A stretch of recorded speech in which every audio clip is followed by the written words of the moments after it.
Good evening, ladies and gentlemen, and hello, Niagara County Legislature District 11. My name is Kevin Aleong, and welcome to the one and the only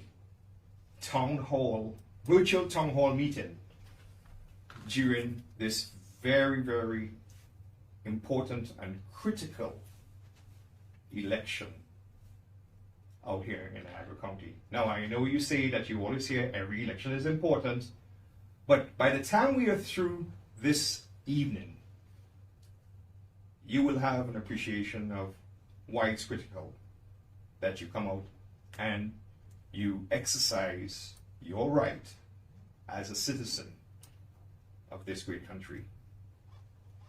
And again, welcome to all. Most folks know me as Kevin from Pendleton because, as I said to one famous Buffalo Hall of Famer broadcaster just a couple of weeks ago,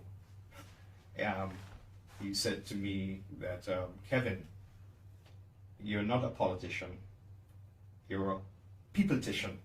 People first, action after. And this is what I'm all about. I was just a regular guy that, when I moved here to Western New York about approximately 17, 18 years ago, and listening to talk radio, which is known, I put it to the modern day voice of the people. And what they say, the old saying, the voice of the people is the voice of God. Or the voice of the universe, for those of you who we don't want to go the religious aspect of it. My diction and my accent, if you hear that, yes. My formative years were spent in the Caribbean, little island known as Trinidad, just 7 miles off the coast of a place called Venezuela. I no need to tell you what Venezuela is all about.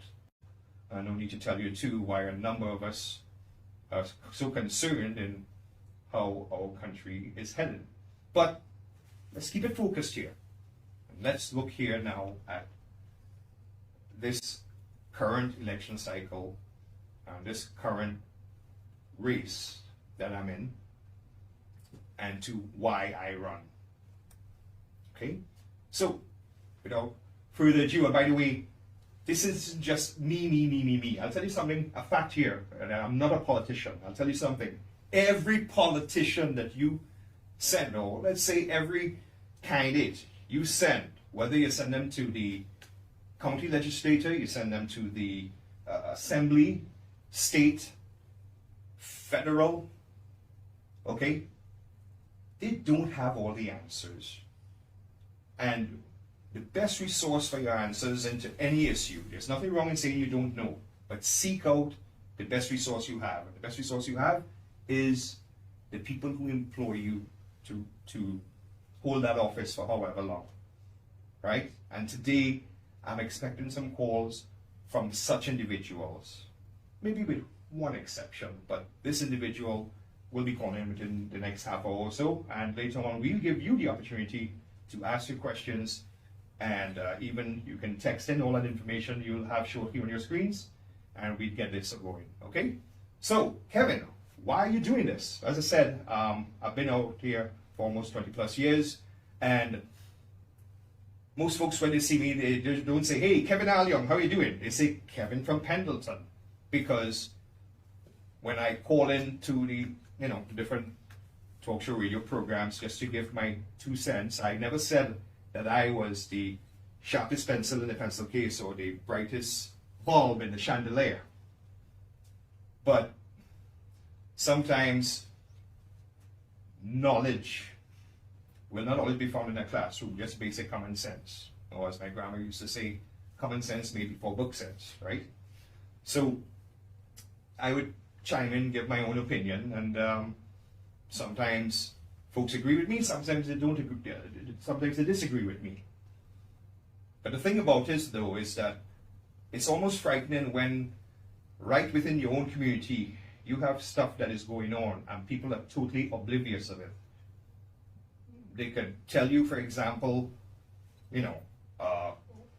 what Kanye West's biggest hit is, or what he wore, or what his wife Kim Kardashian wore, and they won't be able to tell you, hey, who the lieutenant governor of your state is. And that's not their fault. And we're going to see why that is so. Some people call it the dumb and dumb of America. I don't know. But we're going to keep focused here as we go along. But why am I doing this? Simple. Corruption. Yeah. If you look here at this, if you look at this little publication behind me here, right?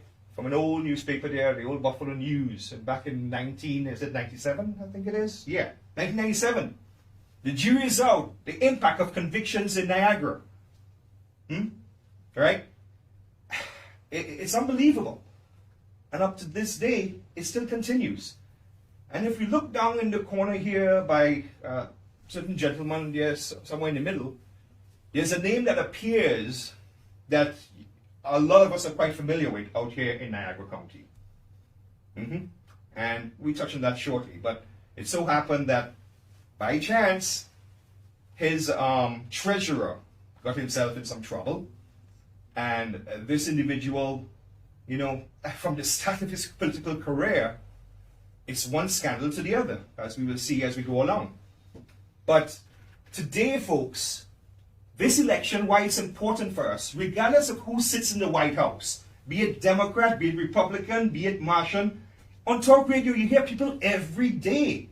All they talk about is Nancy Pelosi and Mitt Romney, how much they don't like Romney, how much they don't like, somebody in some state somewhere.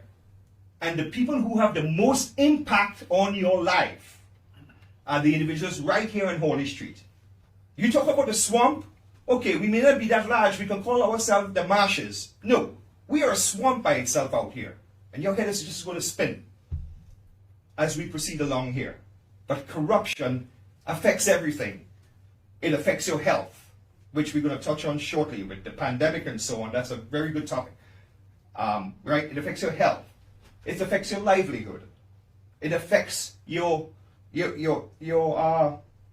financial security and other type of security. Yeah, it does. It affects you right through. Mental health, for all you know.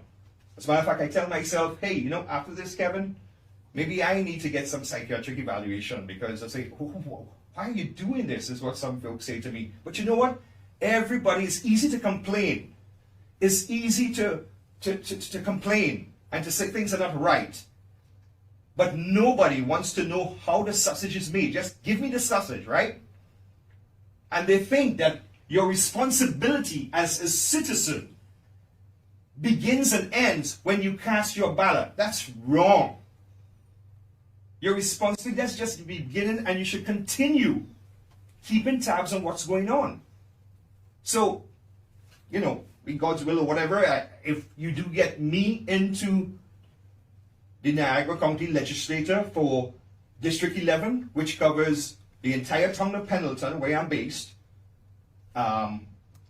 parts of the city and town of Lockport, right? Each have their unique situations and priorities and so on. But the bottom line is, we have a lot of people out here don't know what's really going on.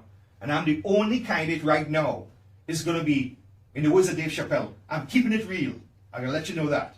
Okay? And I would rather lose a race by being honest to myself and being honest to you. Right? I would rather lose the race that way. Okay? So that's basically it. And if I have to win it by being dishonest to me and dishonest to you, then I am just a politician. I am not a politician. That's what I want you to know. Okay? So, that's what it is, corruption. Oh, there's a name there. Macy as his role limited lawyer says. Look, the information is there. I don't need to read for you. Okay? But this gentleman started off in the town of Newfane, I think it was, initially. And as I said, from the very start of his career, problems. His treasurer, right? And as a matter of fact, he had to pay money as his punishment. He had to pay like thousands of dollars to the League of Women Voters, right? That's what he had to do. And And they said he couldn't run for public office or something like that for quite a period of time. But they said public office or, lower levels of office. But you know what? He said, but that doesn't stop me from running for the Senate, right? You see, there's all these blurred lines and gray areas when it comes to the politics of this era and even beyond. I call it politics because you remember at one time, people like, some of my ancestors, some of them, because I have a little bit of everything in me. I'm a Heinz 57, right? Every continent in the world, I have descendants, that lineage of me in there. Okay? So, yeah, keeping it real. All right? So, anybody could talk about racism, right? I'd be authority on that. But anyway, getting back to the point I was just making, in that he decided, hey, you know what? I can run for the Senate. And you know what happened? Even with the early track history there, he won. And he was there for over what? A couple of decades? Yeah. Exactly. So that's basically what it's all about here so far. Corruption, man. It's started way early o'clock.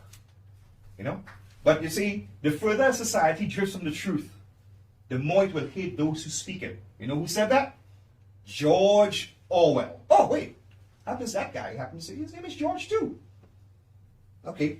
Yeah. So George Orwell said that. And prior to that, one of the founding fathers of our country and our very first president said, beware of political parties, in his farewell speech. Now, Kevin, you're confusing me. What do you mean, corruption and beware political parties? You're a Republican? Let me tell you something. I'm first and foremost naturalized. I'm an American, okay? Even though I may not carry the accent and everything. But the fact is that I'm first and foremost an American. And being Democrat or Republican, anything else comes after, right? And I so happen to be enrolled within one of the two that make up the duopoly that manages our political process. And it happens to be the Republican Party in my district. That answers your question? My county first, or my country first, anything else after. So anyway, there he is. A little gentleman here. His name, Mike Norris. He was the attorney for our one of our towns out here, city of Lockport, sorry, right? But then following that, he was the Niagara County Board of Elections Republican Commissioner. The party that is supposed to stand for law and order. We support the blue and all that sort of thing that we say today. By day, you're cutting ribbons and, taking photo ops and stuff. And by night, when you get into chambers, you're doing extremely the opposite. Well, this gentleman had some problems later on. And not me saying that. Look, you could go, to the Buffalo News, Niagara Gazette, back in 2000. Yeah, he got himself in a bit of trouble with the, while being the Niagara County Board of Elections Commissioner. Why? At that time, austerity measures was taking place. There was adjustments done with their salaries and so on. And so old Mike, when he got a cut in pay with his Democrat counterpart, a lady by the name of Sifakio, if I pronounced it correctly. But guess what? With that change, there was maybe a technical error or whatever.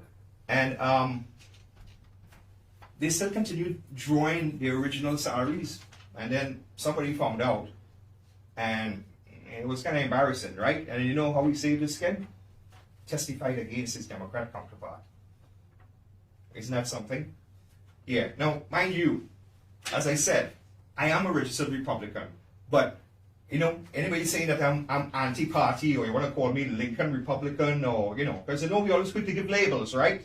But I am like any other citizen, right? You think of it like this.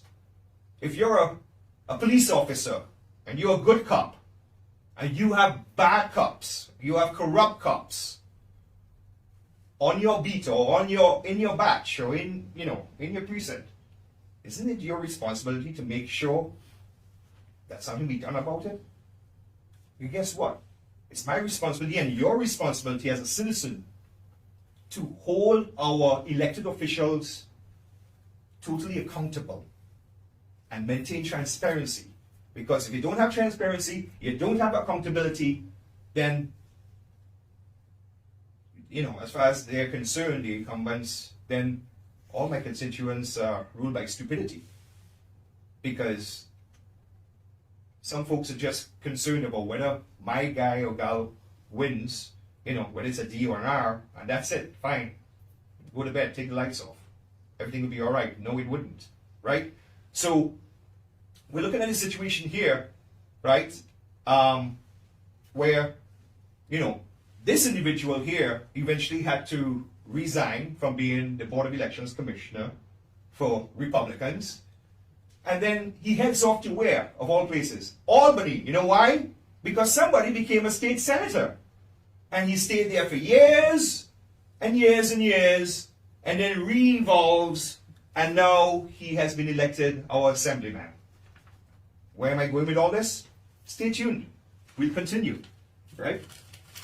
But also, currently, this same Mr. Mazias, a couple of years ago, he had to resign, I don't need to go into all of that, hey, you have homework here to do, okay? This is like school. Go ahead. You can log in, pull it up. It's right there. What was, why he had to step down. But the thing about it is that in my earlier slide, where you say it has candidates A, B, and C, well, guess what? He's back in town now, right? After disappearing for a little while. He's back in town now. And he's pulling an Elliot Spitzer on us now. Remember that guy, Elliot Spitzer? I thought it was only Democrats who behave like that. That's the impression I get from my party, the party of Lincoln, the party of law and order, right? But you see, Elliot Spitzer, after he had to resign in disgrace, he gets hired by CNN for a short period of time to host a program, right?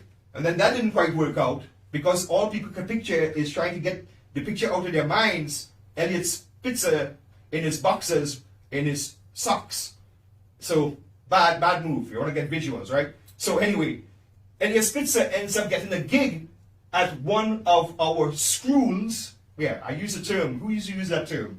The late great Rush Limbaugh, right? He didn't call it schools. He called it schools. And we're going to touch on that later on too. Because you see, under this guy's watch, where it all began, and still continues to this day, if they were doing the people's work, our kids wouldn't be indoctrinated. But anyway, so he has candidates running right now. So he's the old regime, and now we have the current regime, which we'll call the puppet masters for now, because it's a really complex situation. There's like one or two individuals who they say really running Niagara County now that were his proteges. But later when we open up the phone lines, maybe folks can enlighten us. Don't let me do all the work. Some of you know it. Some of you need to open up and talk. But anyway, the current regime, which is by this guy, okay, the puppet masters are running the show. And you see, the puppet masters are in control of some of our committees. And you'll be surprised, people don't know what a committee is. All they think is that a guy decides to run for office, right? And bang, he's there. You ever wonder where judges come from? Committees. But we touch on that later. But that's one of the best kept secrets in Niagara County.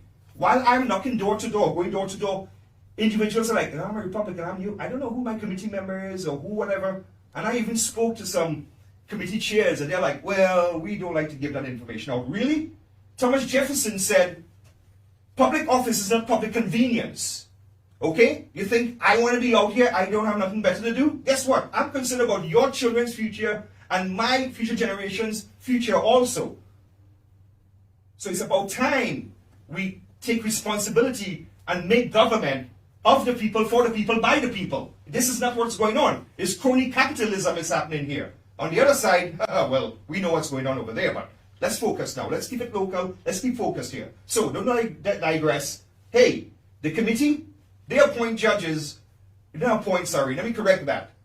They tell us that they know what's best for us. So you wonder when you look at a ballot and you look, hey, a judge, who is he, who is she? Okay, whatever, whatever big, stuff they put in the paper and, make them all look, however grand they do it, right? But don't, in the old days we used to say, don't believe everything you read in the paper, right? Well, same way, don't believe everything you see on the internet, right? But anyway, so this is how we get our judges and stuff like that. And then we have the lady down here who is now a judge, which was our former DA. But you know what the problem is? You see with this history of corruption in Niagara County, she had to excuse herself how many times it was? 1, 2, 3, 4, maybe 3, 4 times in major, cases. And what? Take it over to Erie County? Take it over to Orleans? Really? That's like telling the fox to go guard the hen house, because you know what? They're all connected. And the thing about, we will see later on, once you carry in an R on your registration and you're inside in a party, you could get away with a lot of stuff. The gentleman on your right, from the current regime, he is our Niagara County GOP chair. He promised when he came in that he will clean things up and, it's going to be different. Yeah? Oh, geez. Then why are we hiring not just DUIs who, a DUI, someone who's hired that had a DUI and he was driving kids, and even after getting the job, he still gets slapped with a charge again for that. But because he had an R, for being a registered Republican. Remember, the party of law and order, the party of, the party of we support the blue.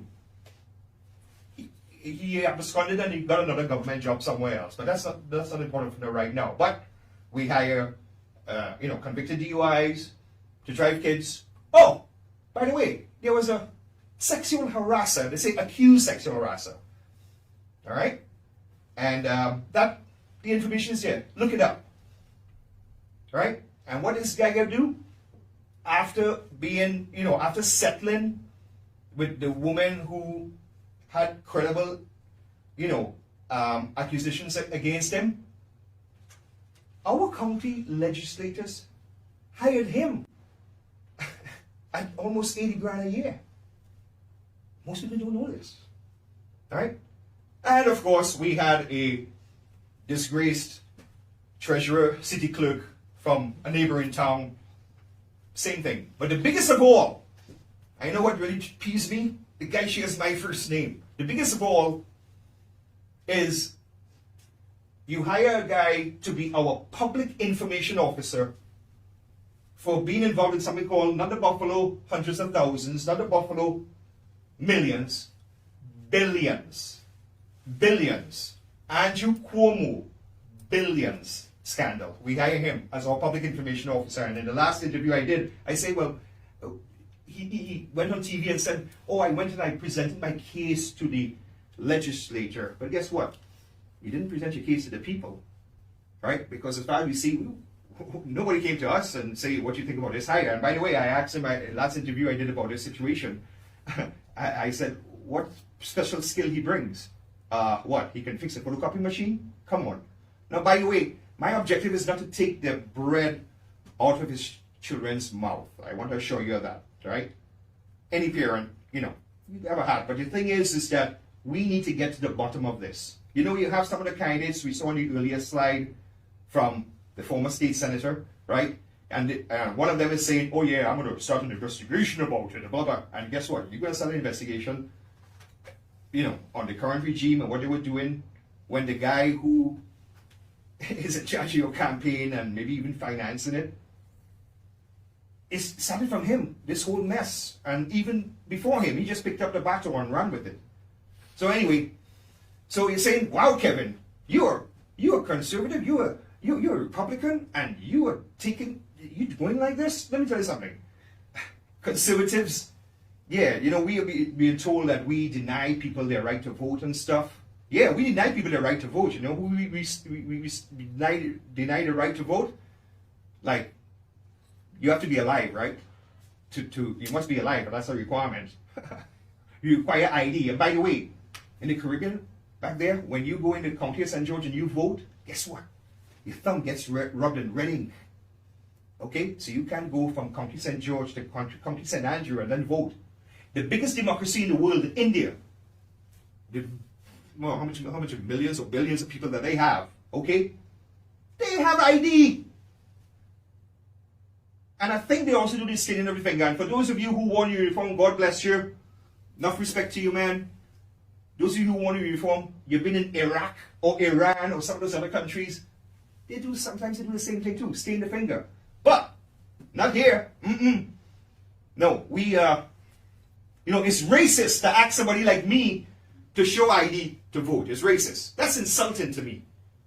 Okay? Because if we can put, we could land people on the moon, and right now we're on Mars, right? And exploring the surface of Mars and so on, and we can really instill some confidence in the American people as far as voting is concerned, and we use the race card to say, don't ask for ID, that's crazy. But anyway, so you must be alive. It is required to have ID. I mean, that just makes sense, right? And hey, don't vote more than once, right? And you see this early voting thing? Hey, that's a different kettle of fish. But when they were saying, hooray, early voting, yeah, just send out the document to vote. I say, yeah, and early voting with the mail-in ballots. I say, yeah, vote early. Vote early and vote often, right? And of course, you require citizenship. And which way in the People's Republic of California, there are even some areas in there where people can actually run as candidates and even vote when they are not citizens. But anyway, we're living in here in Niagara County. So we move on, okay? So, hey, Kevin, man, you've really taken it off big time on the Republicans, man. But hey, yeah, I'll be taking it off here. There's one particular party, the Democrat Party. And by the way, the problem is not our parties per se, the rank and file, the problem lies in our leaderships, the leaderships of our party, okay? So, there's a little humor here, right? This is the reality that my party faces right now, okay? The big eagle, right? And the so-called elephant right now, that a picture is worth 1,000 words. And we could move on with that. But this is where we are right now. But stay focused, because this is the stuff that is thrown at you, and you don't look at the real situation here.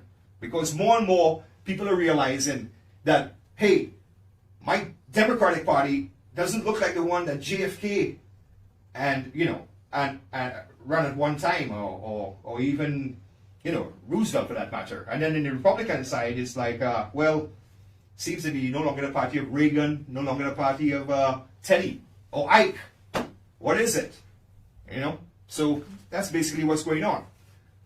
So as we move on to the next slide here, imagine, if you will, a world where every tweet and mine must be fact-checked, but not a ballot, right? As a matter of fact, hey, it's racist to ask me to show ID to vote, right? So that's what the Democratic leadership say. Not the average Democrat out here, I can assure you of that, okay? Right?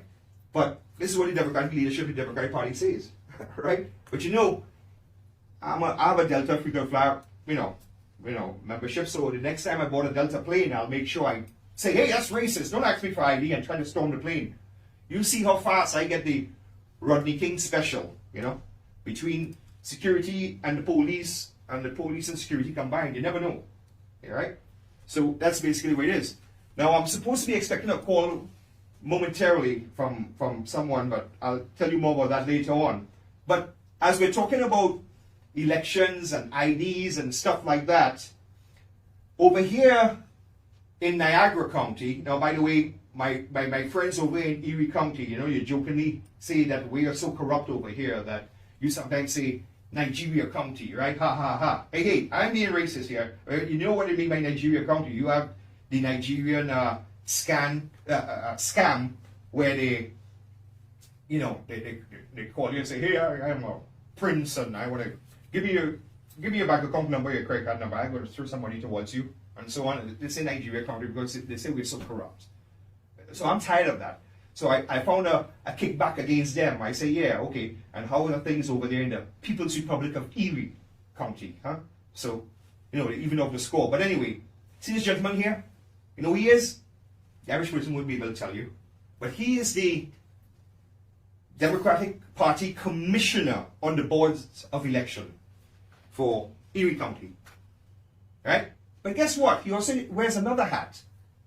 He is, besides being the commissioner on the Board of Elections for Erie County, he's also the chairman for the Democratic Party.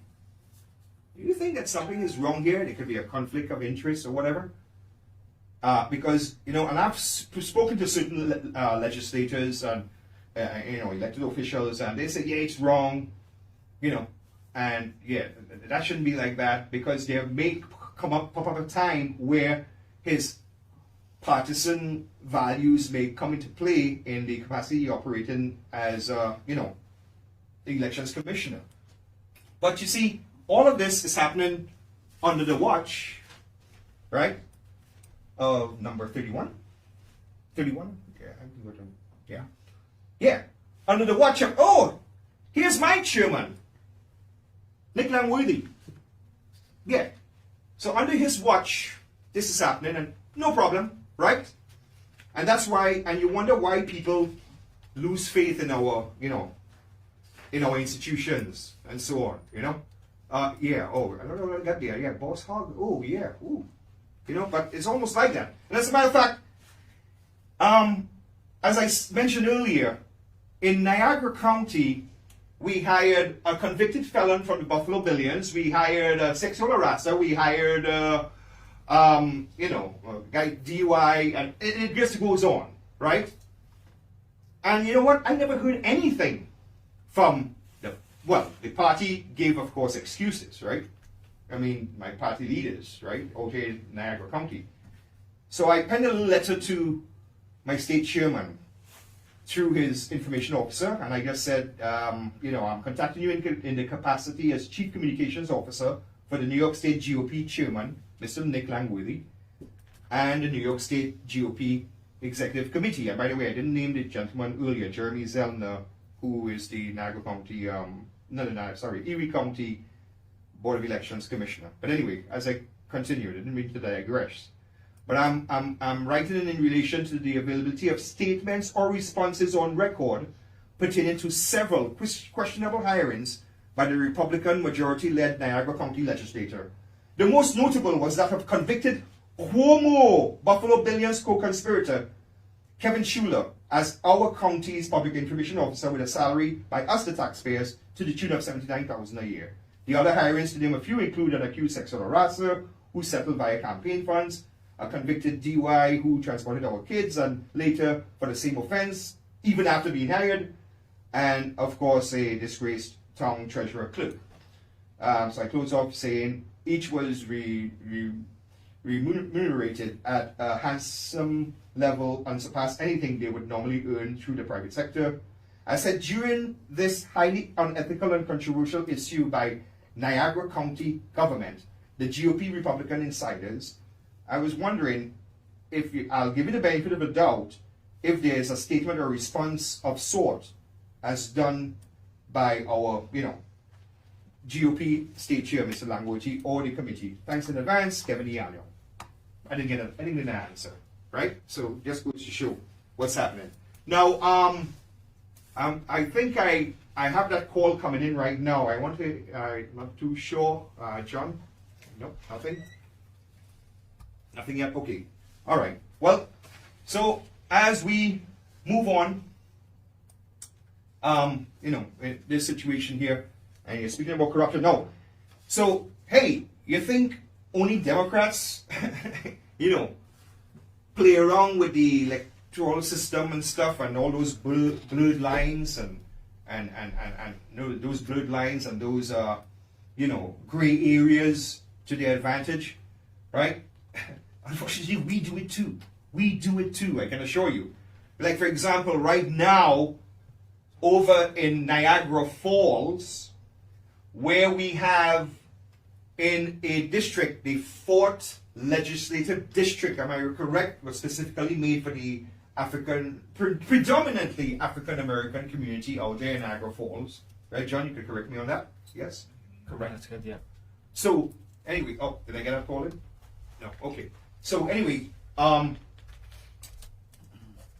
so we have the incumbent there, who's been there for quite a long time. And we also had a gentleman who ran once for, to be the mayor of the city of Niagara Falls. All right? Both African Americans. The individual who attempted running for mayor actually is a distinguished American, African American. He served on Air Force One under 3 presidents. Not only that, in the height of all the riots and stuff, not so much out there in Niagara Falls, but all over the country, right? Right? He also was qualified to deal with stuff like urban warfare and riots and management for riots and stuff. We have a phone call. I will hold that thought because I do have on the line right now. No, we have a different. Lisa is on the line right now. I have Lisa on the line. Lisa Gerardo is on the line right now. Lisa Gerardo. Oh, yeah. Gerardo, yeah. Hello, Lisa. Good day to you. Hi, Kevin. How are you? Well, I am much better for speaking with you. I thank you very much, and we can hear you very much loud and clear. You know, modern technology, never a dull moment. You can live with it, can't live without it. It's a lot like that libation I call beer. But anyway, but thank you again for calling in. And I had mentioned earlier. So, what would you like to share with us today? Go ahead. Well, I know that you're running for Niagara County Legislature, and obviously you're covering all of Niagara County. And with everything that's been going on with the COVID and the lockdowns, I've been working on a lot with my local high school here with the Board of Education in the Lewiston Porter area. And that's obviously in Lewiston and Youngstown. The kids come from Ransomville.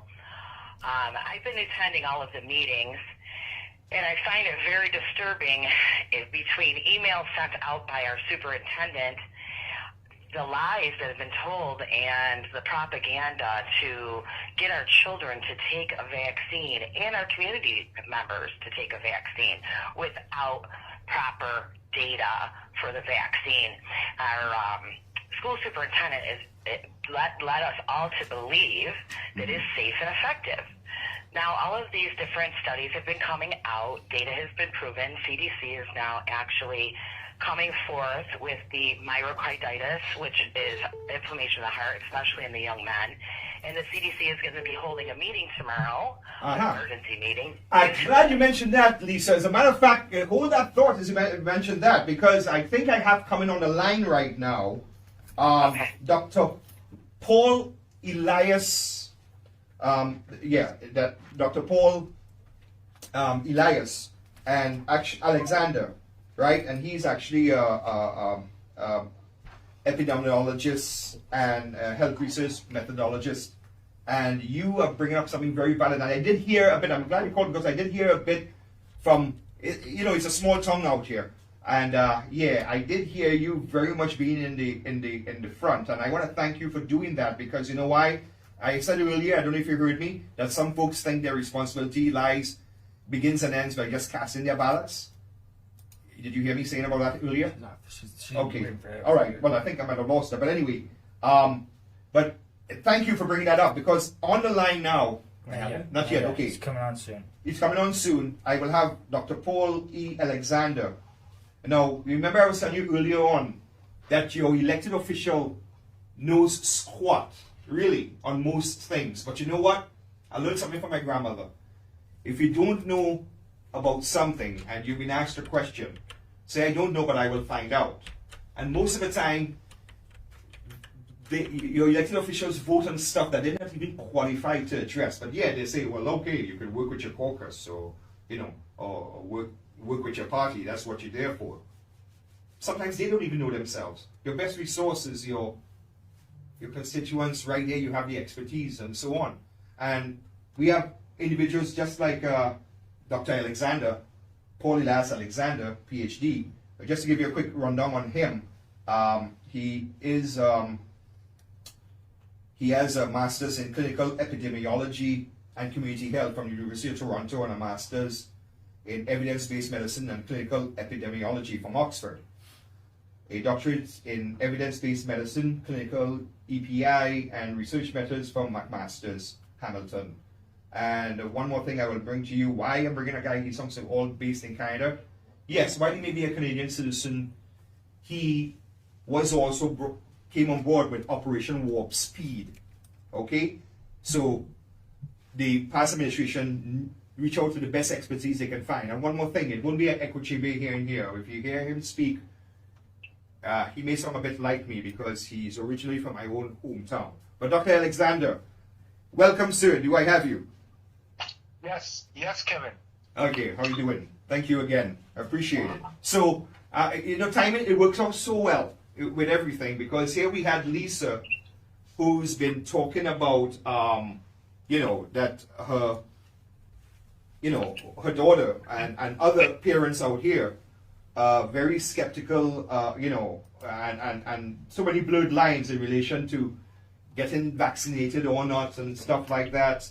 And and I know with your expertise, you could throw some light on that. But before we do that, I want to ask you, sir, the current administration, they were saying all the time that get the kids back out to school, get them back out to school, right? And that way too, it opened up the parents to, earn their daily bread if they could have, But I want to say, based on that, give me your opinion of that situation relating to the kids returning back to school, and now with all these uncertainties and situations relating to giving our children vaccines or not. And I know when I say children, maybe from 12 years and under, but we're talking also even teenagers, going on to university. But go ahead, sir. Okay, well, Kevin, let me opine on a couple of issues for you quickly. First of all, thanks for having me on the show.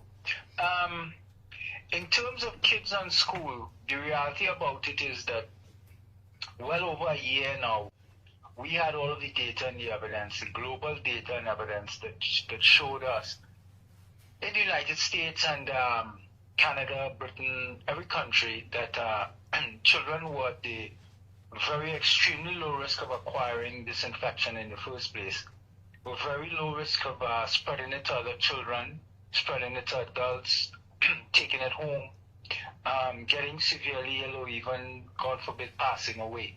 I mean, the risk of a child having severe illness from COVID is almost statistical zero. So, and that's not just the United States, that's the data across the world. And, agencies like the CDC, and they've been very late. They've pretty much misguided the population, because they've driven a lot of fear into the public when parents really didn't have a problem. And really and truly, the school environment was the safest place for kids. In fact, the school environment is the safest place for teachers, because we have studies that showed that in households that where children were present, the risk of infection to adults was significantly less, and severe illness to those adults. And it has to do with it's a really interesting situation where children don't acquire COVID, but what they do acquire is other common colds and other coronavirus type illnesses, infections. And common colds are coronaviruses. So when a child is infected with that and they pass that on to an adult, which they do, those coronaviruses they do, that adult would go through their own infection and recover. And they seem to have some sort of protection against COVID. So it's a very interesting situation and a beneficial situation. So long and short of it, keeping kids out of school was the most catastrophic move that the states could have made, because it harmed children.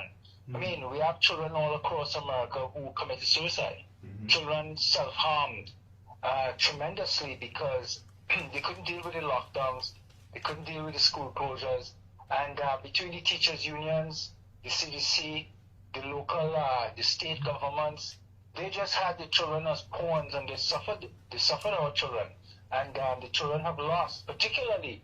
But Mr. Dr. Alexander, they're of course interrupting you, but my Democrat folks say, but it's for the children, I mean, Hillary Clinton, everything she said is for the children, right?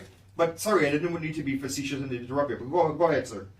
No, but that is being duplicitous on whomever part that is, because there's no data, there's no evidence to show that keeping schools closed protected the children or helped the children in any way. In fact, it harmed the children because schools, look, schools are where many children in the United States get their first and only meal. Schools are where children get their eyes tested or their hearing tested. Actually, schools are the place where we flag and we notice things like abuse in the home, sexual abuse and stuff comes to the forefront in the school environment. So by closing schools and keeping them closed over this more than a year, thousands of children have been missed, and many of those instances have escaped capture. So this has been a very catastrophic situation, and there's an unholy alliance between the union, teachers' unions, the CDC, and the respective government. And they've really harmed our children, and it's way past time that they get back into school. And I don't know, they have some modeling that suggests that children would lose a couple of decades of their life, that their earning power for the rest of their life, this cohort of children will be down by about 3% year over year for the balance of their life. And it will take the 21st century, the entire balance of this century, next 80 years, for the United States to recover the trillions of dollars lost and the devastation to children by keeping them home. Dr. Alexander, could I just ask you this though? You know, you just said something interesting, and I said to folks this, and I hope I don't make you lose your train of thought here, but I just want to bring this to your attention. You mentioned the trillions, you said trillions of dollars? Trillions. Yeah, Trillions. so you know what? There are two existing entities in our existence. COVID or no COVID, their lives or their economies are still going strong. When we speak about the economy, which country's economy, COVID or no COVID, is still robust and existing? What country is that, Dr. Alexander? Because I know you're doctor, you are, qualified expert in your field, but sometimes where money meets politics, you've heard that term before, right? So, Yes. Which country still a robust economy out of all of this? China, right? Yes. Exactly. And which sector in our society, COVID or no COVID, they're still getting a paycheck. And nobody, whether it is at the county level, which is a step above dog catcher, nothing wrong with dog catchers, by the way, now they're doing animal control, vector control, but whether it's county legislature, which I'm running for, whether it's the state assembly, whether it's state senate, or even federal office, right? None of these guys said, let's take a pay cut. None of them said, right, anything like that. Okay? And this is why I run, Dr. Alexander. That's the thing about it. So the politician is still getting his or her salary, which if they take a month's cut, you know how many people who went on the breadline, how many small businesses they could have saved? I mean, it's astronomical. But go ahead, sir. I'm sorry I had to interrupt, but when great minds, well, I don't know about mind, but you speak to a great mind, ideas flow. But go ahead, sir. Kevin, you're very funny. Listen to me. The reality about it is we shifted the burden. Okay, we shifted the burden from the affluent class to the poor class. And we knew we were doing this, and it was very catastrophic because the reality about it, let's call them the elites and the laptop class, the cafe latte class, these people who made these decisions and made these dictates to close schools, shut the economy down, all of the steps that they took, which when we look at the data today, every one of them, from lockdowns to masks to mask mandates to school closures, every single one were catastrophic failure. There is not one country, not one setting where anyone can point to any success, not one. And the reality about it is that the poor in society, these are the people with the front-facing jobs. So what you are having is we are looking at some situations, cities where you would have the 30 poorest neighborhoods versus the 30 richest neighborhoods, more affluent neighborhoods. And what you see is with lockdowns and stuff, the poorer neighborhoods had spiking cases, and you wanted to know, well, why? It kind of made you scratch your head. But when you dig deep in below the surface, realize, because those are the people who could not stay home like the laptop class. They could not be managers and could work from home remotely. They didn't have teachers pods and tutors for their kids, and lockdown is really a kind of a quasi vacation for me. I could walk my dog now, I could take vacation, I could tend to my plants, etc. The poor people is the ones serving the rich people, the more affluent, and have to go out there and face the society and the environment, and therefore they were exposed, and that's why they were getting infected. So they were driving the increases in cases whenever the lockdowns were lifted or restrictions, because they were the ones having to drive the bus, work in the McDonald's, work in the store, while the affluent laptop class worked from home and used Uber and Amazon to do all of their business. So we shifted the burden and the pressure and the loss on the poor in the society, and particularly the poor children. The minority children in all of our cities have been devastated because they didn't have laptops. Many of them didn't have internet access. This has not just been about, this has been so embarrassing and dehumanizing, because their parents were working hard, getting Johnny and Susie through school. It was nobody's business, their lives, because they were not as affluent. And then all of a sudden they had to come to the school and tell the school, hey, my kid doesn't have a laptop. We don't have internet access at home. We don't have Wi-Fi. We don't have this. You embarrassed people.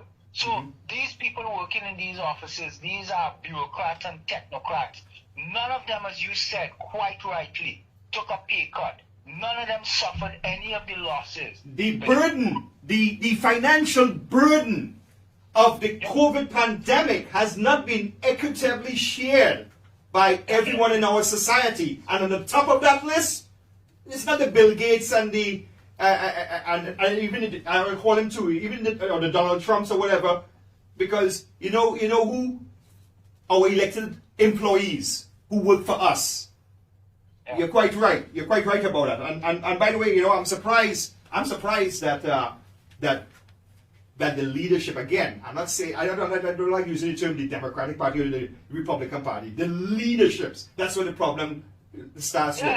The leadership. I'm surprised that somebody hasn't coined that COVID is racist. You know what I'm saying? Because COVID didn't care what class you are, what race you are, or whatever, how rich you are, how poor you are. COVID coming and get you. And this thing with Andrew Cuomo, come on people, wake up. Listen, sexual harassment. Listen, if this has been going on for years, you know what it is?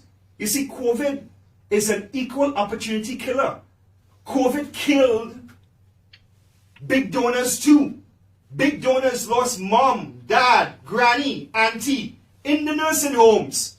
This is what it's all about. Don't let the media, who is part of the problem too, who wouldn't talk to me because guess what? I don't feel the narrative. I should be a Democrat, right?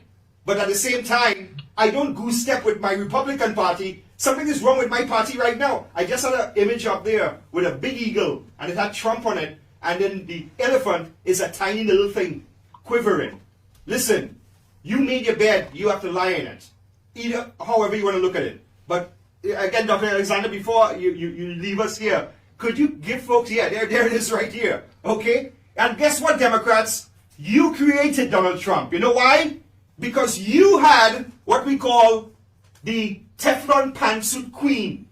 You know, in the mafia, what do they call that mafia? Gotti, the Teflon Don? Well, that was the Teflon pantsuit queen. Because I tell you what, if she can say she got no intentions, and I'm not bringing up old stuff, and I want to keep it local because I'm not running for Congress, but just goes to show, you heard of trickle-down economics, right, Dr. Alexander? Where the Republicans trickle-down economics, where it's successful at the top, it comes down to the bottom. But this is trickle-up. Social sciences and ethics and civics, or whatever you want to call it, social studies, which we don't teach in schools anymore. But what I'm saying is that if she could say she had no intentions, especially since she's supposed to be one of the brightest women in the world, and yet she had no intentions of jeopardizing sensitive data on a secured national security server. She had no intentions. And what's the name of the guy, the FBI guy, can't come to mind right now, Coney or something like that. But anyway, and he said, hey, no, Coney said, no, we can't charge her. You know, if Kevin Aleong decided to break a red light and the cop stopped me, oh, sorry, officer, it was not my intentions and I want to continue driving, more Rodney King specials on me, I can assure you. You know? But anyway, before you leave us here, Dr. Alexander, could you please,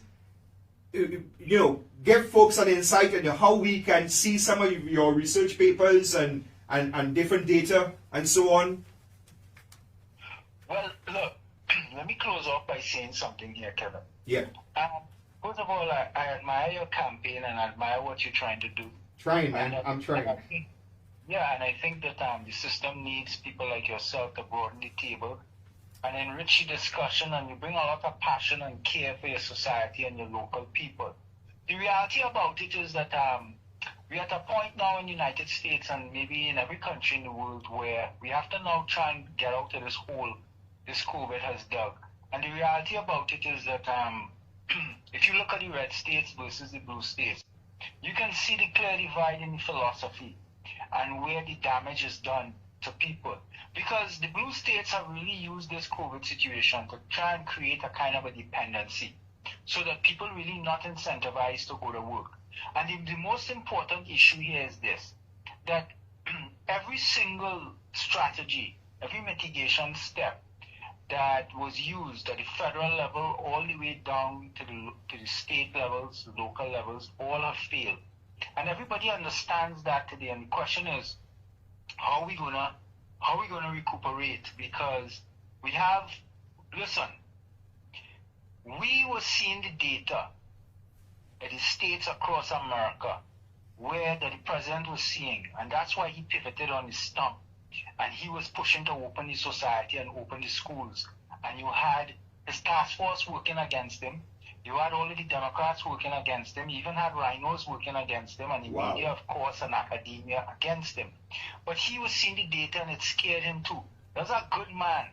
The guy, I don't want to get more into it, but I'll just say this. No, I can say for you, sir, because I know you a lot of stuff you can't say, but I just want you all for the record, full disclosure.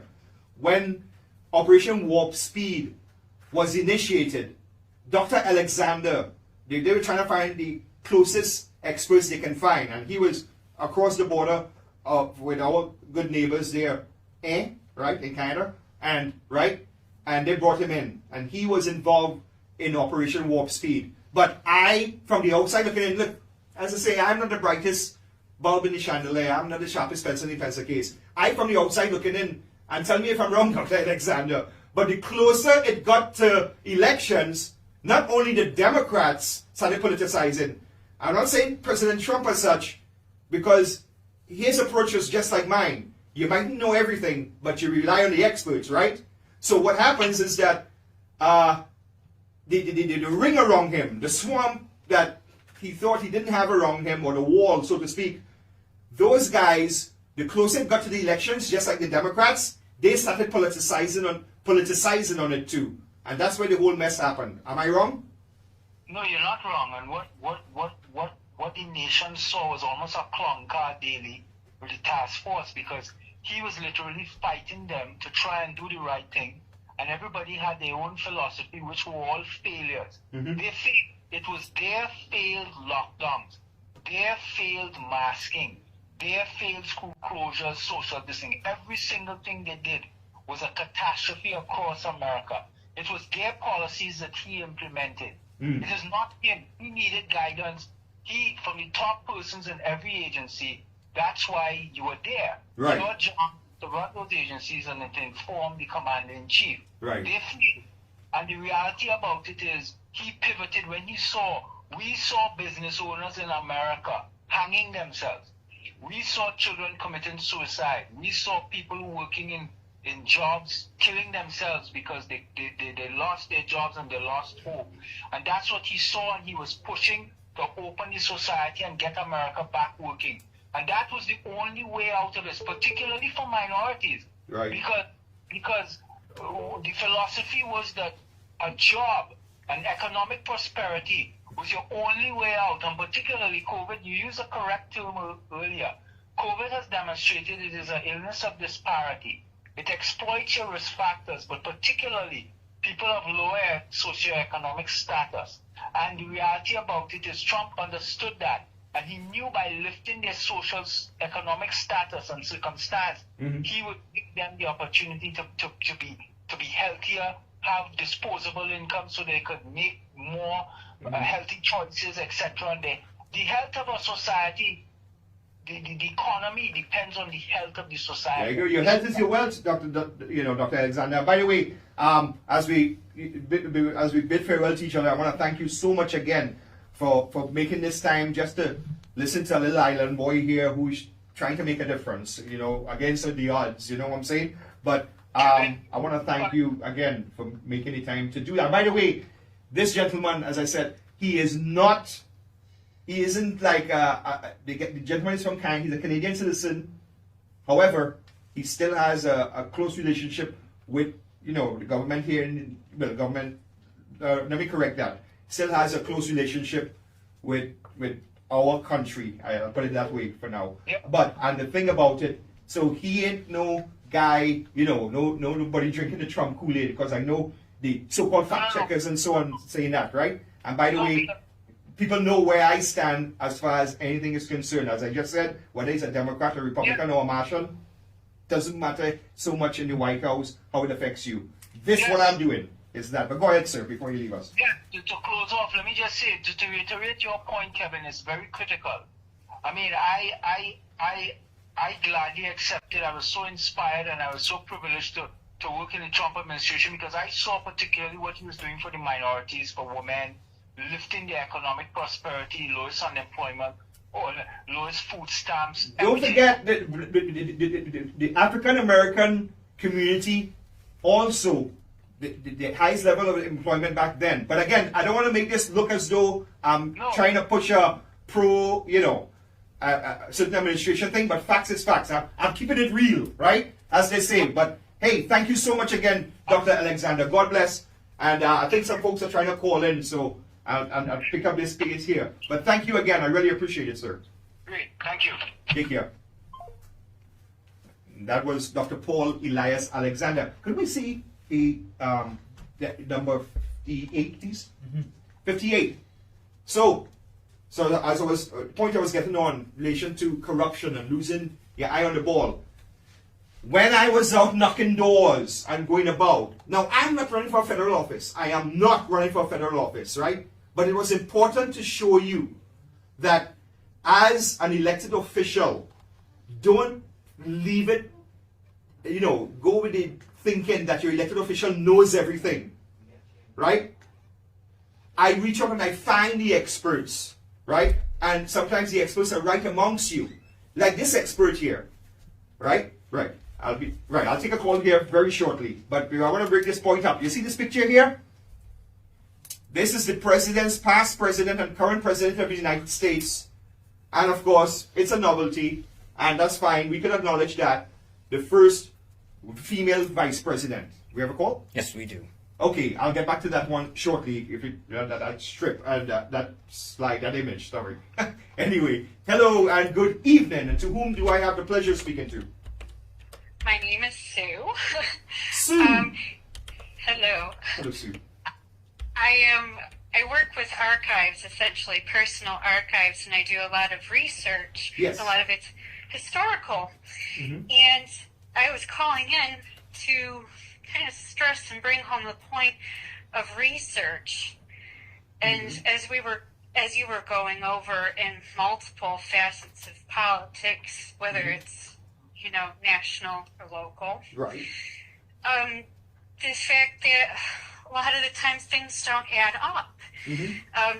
You get a official story, and there's a lot of holes in it. Right. And so when you are a writer or a preserver or a historian of sorts or whatever you're categorized as in that kind of field, your job is to see why there's holes in the story. So I think you can take that concept and superimpose that onto other things in life as well. Right. So if we have a news source, and there's many, so pick from them, your job as a citizen and as somebody who's interested in your community is to look at each individual source and see where the common threads are. Right. So you do your research. And the thing about it too is that folks, some people, well, it's a fact. Some people just watch MSNBC or they only watch Fox or they watch whatever.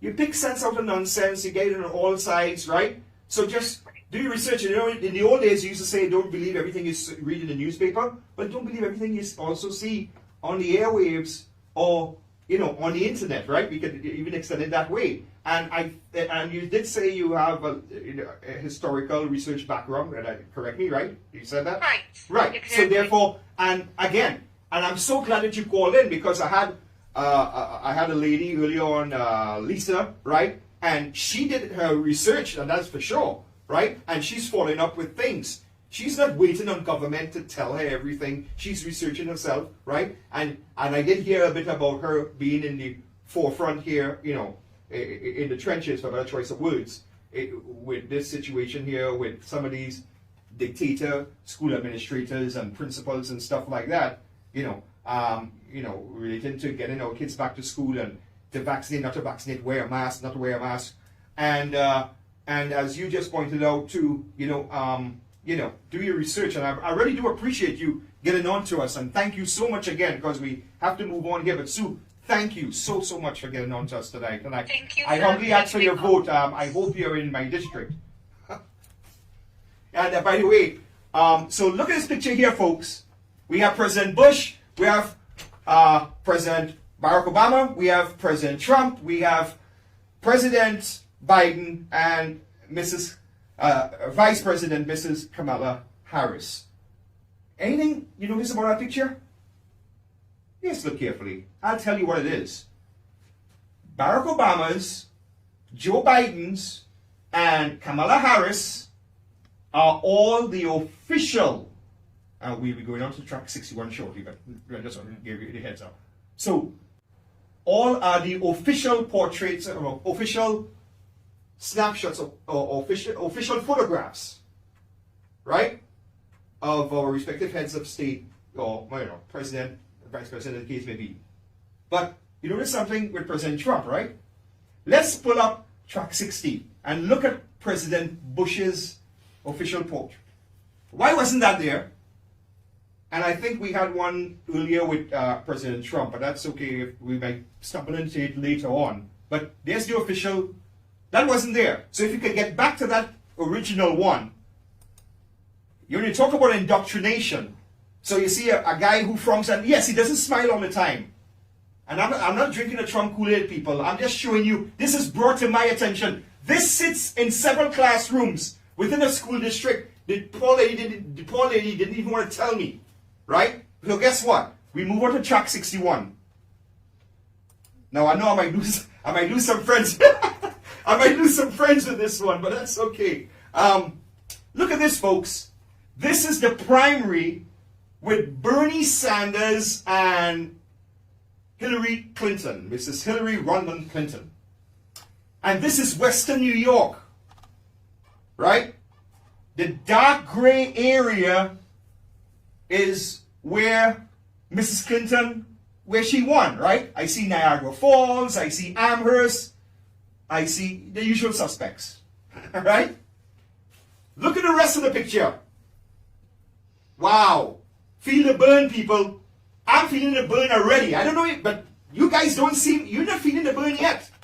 You still voting the same people over and over and over again. But you know something? I don't need to do this, right? You know what this is? It's a spatula, right? But and I have to be considerate for the more senior among us because they don't know. But for those of you who have kids and grandkids and stuff, right? A spatula, SpongeBob, right? You see, I could go 1 block away from Hawley, from the Niagara County Legislature, and I could get like $8 to $10 more using this, okay? So it ain't for the money. It ain't for access. It ain't for influence. It's for these very same kids who are sitting in classrooms right now with that sort of nonsense you see, with the indoctrinations. You know why? Because look, there's your future Venezuela there, right? Official portrait for Mr. President Obama, President Biden, and Mrs. Harris, Vice President Harris. And listen, I will respect the office, right? And that's why I'm using the correct terms. But, you know, what is good for the goose is good for, just as good for the gander, right? And you look at the other slide we just had a while ago. This is happening in your backyard.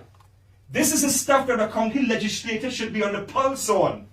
What are our kids reading with revised history and all that nonsense, right? The evidence is there. The evidence is there. Okay? I had also, Dr. Alexander mentioned something about the teachers' union. Listen, before you start, you know, you fact checkers go saying Kevin anti-union and so on. I come from a union family, okay? My grandfather was a union guy, and so too was my uncle and a couple other relatives. But you know what? Just like the political parties, the unions of yesterday, they had their problems back, but it ain't the same like today. Okay? And I had, you know, a good brother of mine who, even, and I say a brother, I consider him like a brother, because the fact is that even though we may have ideological differences, ideologically, politically, at least the humanity still exists between us, in the sense that he is a father. And he's telling me about a situation of abuse happening to his child in the school, and the teacher is abusing his child, just gets away with it. And I want to say get away in the sense that, they call it being tendered, I think they call it. Right, being tendered, right? And the union does that for him. He has protection of the union, okay? And he can still draw his salary, his or her salary. I want to make sure I just say his or her. Not trying to be politically correct, but in the situation, don't have all the details, but I have enough to know that even though we may ideologically be different or politically different from the sphere, he still found common ground with me as a parent, as a father, as an uncle, as a human being. Humanity. You know, thou should not kill or thou should not steal, whether you're Islamic or whether you're Christian or whether you, whether even if you're an atheist, that basic, humanity principle still remains. And this is what it's all about. This is why I run. Now, do we have a call yet? Don't have a call. That's good. Okay, but let me show you something. I want to keep it local. You got to keep it local. You know, people see me, and as I said, they call me Kevin from Pendleton. Don't say Kevin from Aleong. How are you? No, Kevin from Pendleton. Because, again, I got stuck with it, but that's fine, right? But somebody brought something to me when I was going about here canvassing, knocking doors or opening farm gates or whatever out here in our districts. And that term they use called social justice. It sounds nice and everything, right? Well, that's a different kettle of fish, but there's something also, we look at that farm package, that farmer's relief package that the Biden administration releases some money. It may come to us, it may not. And you know why it may not come? Because that relief package for farmers is only for farmers who may look like me or sound like me, or for those of you who are Caucasian, forget about it. Your own money, you can't even get that. And you know what? We have farmers out here, they're so busy working, they didn't even know that this so-called relief package was out there, and that it is only set for minority farmers. My opponent in this campaign, or the incumbent who's been there for like 12 plus years, right? I almost thought another picture came up and I realized it's him. Okay, good. Yeah. Hint. So this is stuff that he should be on. Pendleton has a number of farms out there. And instead of spending money on frivolous lawsuits and on paying high salaries even to yourselves, instead of taking a cut, all of you take a cut and send some to the farmers. Send some to the guy I know who had a business for 30 plus years and you get to shut it down, right? Or you all take a cut and throw something into the unemployment fund. You know why? Because half of them came out of government. Some of them work in the government and they come in and they put in at the public, you know, I want to make sure I use the wrong term here, but the trough, they call it, the public trough, sucking away at it, right? You get a stipend because you're not getting the health benefits, so you get an additional $7,000 to, you know, for a salary increase back a couple of years ago when we kicked up a fuss about it. You still got it, and it's because of the ignorance deliberately allowed to happen out here, right? And this is the thing about it. We should be joining the lawsuits that are taking place, like Wisconsin, even liberal Illinois, I think, is on board. Farmers in other states got together and suing the Biden administration for this. Racist, that's racist. Racism is not just white on black. It's black on white, it's yellow on white, it's yellow on blue, whatever. Racism is racism. That nonsense about reverse racism, what the heck is that? And guess what? I ain't racist because guess what? I have everything running through my blood. Okay? So, but anyway, I'm sorry, I know I'm a bit passionate, okay? But I'm from the islands, man. I mean, you know, what do you kind of expect, you know? But anyway, we had a big picture up here about my my opponent, or the incumbent, who's been there for like forever, right? And I wouldn't call his name, and I wouldn't call his name. Why? Give him more publicity? Let's say his last name rhymes with Lucky. He's not a leader, he's a follower. He was there when we hire felons. He was there. You read the newspaper report, they'll tell you. He stormed in and out nervously in there. And by the way, 2015, for the Niagara County Legislature, is an interesting year. You know why? Because the Coalition for Open Government said that Niagara County government is the third worst, has the third highest record as being the worst when it comes to open government, right? And you know why? Because I tell you something, okay? As I said, and I showed you the spatula, even though I said that, yeah, I ain't doing it for the money, okay? It's much more than that, right? But guess what? These guys, they're doing this, and it's so evident that they're benefiting something out of it, okay? And when they had to show, you know, financial disclosures and so on, our county attorney came back. You know, they had to actually sue to get the information from them, right? So that's my money going to waste when that money could have been going for my farmers out here in Pendleton, or for my small business people out here in Pendleton, or for people who lost their jobs, right? Okay, but we should have been doing something like this. We should have been, you know, taking, you know, monies here and backing up and joining that lawsuit on behalf of our farmers. Because you know what? That is the first vocation of all. Some would say there's another vocation, but like this is a family-oriented thing, so I won't go there. But okay, so that other vocation is the second maybe. But farming.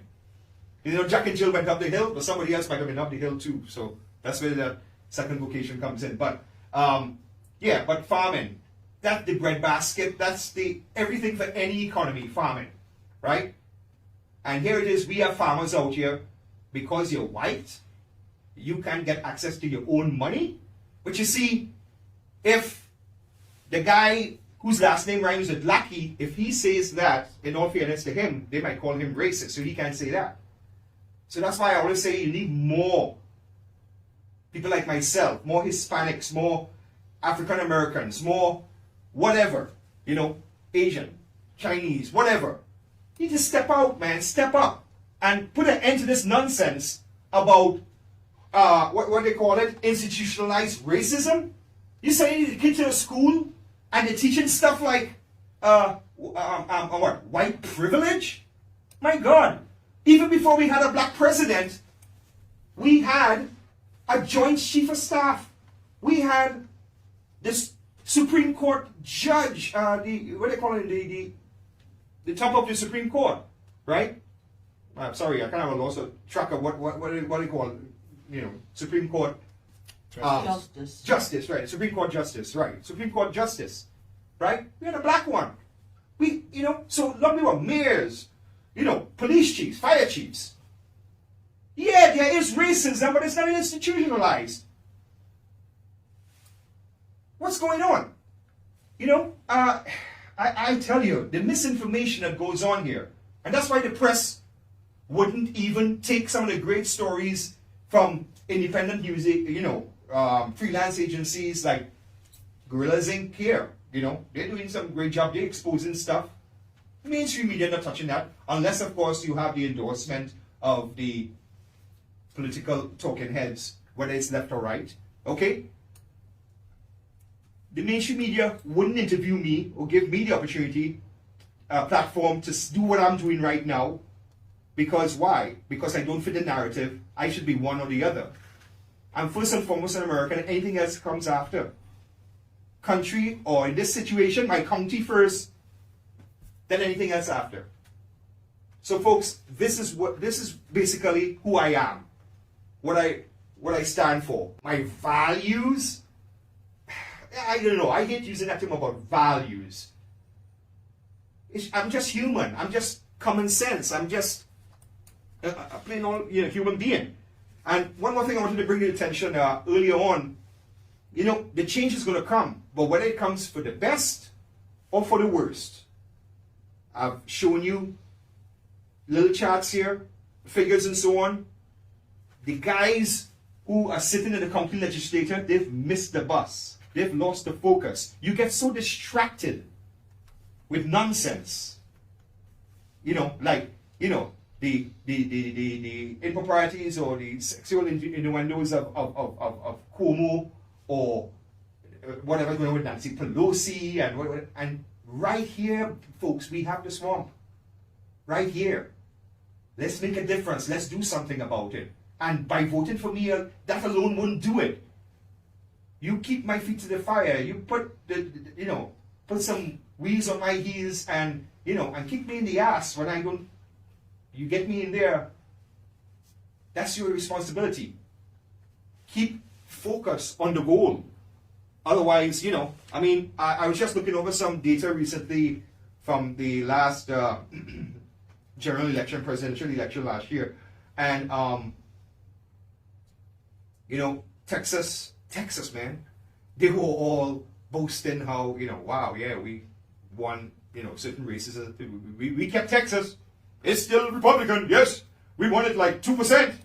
Yeah, but guess what? 2%. You should be ashamed of yourself. It might be 1% next. So Texas might be red like my tie, like my favorite tie. It might be this, purple. That might happen next. But Texas is actually purple now. That may not be a bad thing. It might be a good thing. But the fact is, when the Wright brothers invented the airplane, they had noble intentions there, right? If somebody get a bright idea and say, hey, you know what? I can hang some bombs on that, and woo, drop it. And by the way, I'm not a pacifist, so I'm not a tree-hugging pacifist either, okay? So that's what you know that. I might have used the wrong term in saying tree-hugging. But anyway, so before I leave you, here, I just want to touch on number 55, track 55 here, because I have some news here for my friends in the media. I spend money. I spend some money. I am a rich guy, okay? And some people tell me, might be foolish, Kevin. What are you running for, The same Buffalo Radio Hall of Fame broadcaster told me, he said, Kevin, look, he said, you're not a politician, right? And yeah, I'm not a politician. And that might be good. Might be bad in the sense that if I'm not a politician, I mightn't be successful. Never know. But you know what? I have faith in my people. You are my people. You who represent, supposed to represent law and order, and you support the blue and all of that stuff. So, look, I humbly ask for your vote this coming Tuesday, 22nd of June. And then let's really start something here. I am not involved. People coming to me, oh, this about Tony, and well, I don't know, I say I wouldn't call his name, but anyway, you know, and his sons this and that. I'm like, listen, take that and put it in the gutter politics that you're accustomed to. I'm not that. I'm running on his record, right? And just the tip of the iceberg with these hirings is just the start of it. I've had individuals who mentioned that it was a couple of years back, and as a matter of fact, it's one of these same individuals who come with me with all kind of nonsense about, who's having an affair, which politician having an affair, which politician, do this, their kids do that, and she was present during well, maybe a decade or two ago, where he was in charge for senior affairs as far as subsidies for our seniors. I think it was Meals on Wheels or something like that, and he wanted to cut it. And they had a public hearing, and the poor folks had to turn out there in the cold and protest and try to stop him. And they were successful. And that's sometimes you just need to stand up and do stuff. But in relation to, as I leave you now, I just wanted to share with you an extract from a small Michigan newspaper.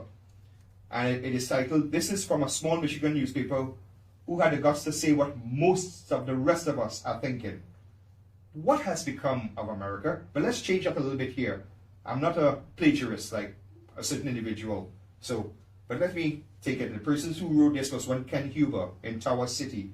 So let's say, instead of saying what has become of America, what has become of Niagara County? Editor, has Niagara County become the land of the special interest and home of the double standard? Let's see. If we lie to Congress, it's a felony. But if the Congress lies to us, it's just politics. If we dislike a black person, we're racist. And if a black person dislikes whites, it's their First Amendment right. The government spends millions to rehabilitate criminals, and they do almost nothing for the victims. In public schools, you teach what may be, the best interest of what parents want their kids to be. And yet, you better not use the word of God in the process, but you can kill an unborn. But it's wrong to execute a mass murderer. We don't burn books in America, we now rewrite them. We got rid of communist and socialist threat by renaming them progressive. We are unable to close the border with Mexico, but have no problem protecting the 38th parallel in Korea. And if you protest against President Obama's policies, you're a terrorist. But if you burn the American flag, or George Bush in effigy, it is your First Amendment rights. But anyway, you can look it up online. I won't go into all of it, but as it closes off, just asking, what has become to the land of the free and the home of the brave? And in the same way I close, what has become of my party, the party of Lincoln? And by the way, the party of Martin Luther King. Yes, they revise history. They would never, they say and try to insinuate to you. But yes, Martin Luther King. And of course, Frederick Douglass, Eisenhower, Teddy Roosevelt, Colin Powell. What has happened to my party here in Niagara County is what I also ask. You could be part of the problem, or you could be part of the solution. I am not part of the problem compared to the turf war that is happening right now with a bunch of candidates from the disgraced ex-senator, right? Or the current regime as we have it. Thank you again for allowing me this opportunity, allowing us the opportunity, because it wasn't just me. It was individuals just like yourself. So I humbly ask for your vote on next Tuesday, 22nd of June. And thank you again. God bless Niagara County. God bless New York State. And God bless these United States of America. You all have a good night. Take care.